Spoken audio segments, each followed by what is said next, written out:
सम्माननीय सभामुख महोदय, मलाई आज गहिरोसँग महसुस भयो। त्यो के भने 8वटा अध्यादेश सरकारले किन ल्याउनु पर्यो भनेर आज महसुस भइरहेको छ। मलाई किन ल्याउनु पर्यो भनेर महसुस भइरहेको छ सभामुख महोदय।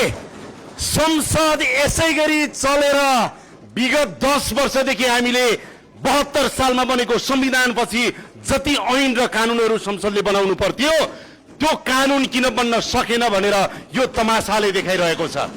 त्यसकारणले संसदीय तमासा जुन रूपमा हामीले देखाइरहेका छौं सधैँ सकारात्मक मात्रै हुँदैन।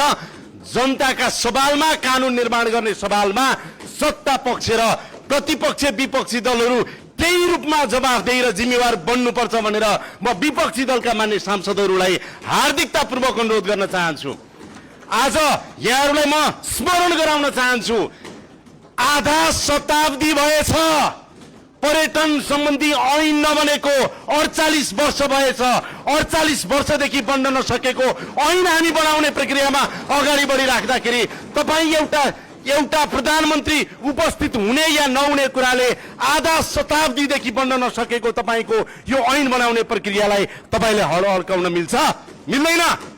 मिल्दैन। सम्माननीय सभामुख महोदय, त्यसैले म यहाँहरूलाई आग्रह गर्न चाहन्छु, संसद विपक्षीहरूले अवरोध गर्ने थलो त हो, तर संसद कानुन बनाउने थलो पनि हो। संसद कानुन बनाउने थलो पनि हो, यो स्मरण गराउन चाहन्छु।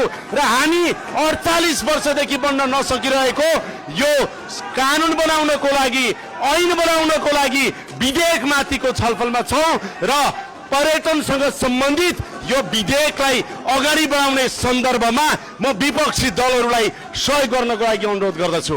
सम्माननीय सभामुख महोदय, म भन्न चाहन्छु, खास गरेर यो विधेयक अगाडि बढिराख्दाखेरि पर्यटनका प्रकार, गन्तव्य, त्यस्तै गरेर पर्वतारोहणका कुरा र त्यस्तै गरेर यहाँहरूलाई म आग्रह गर्न चाहन्छु, क्यासिनो सम्बन्धी कयौं कुराहरू छन्, यसलाई संसदमा मात्रै नभएर गम्भीर रूपमा समिति र उपसमिति मार्फत लगेर गहिरो अध्ययन गरियोस् भन्ने पनि म अनुरोध गर्न चाहन्छु। धेरै धेरै धन्यवाद।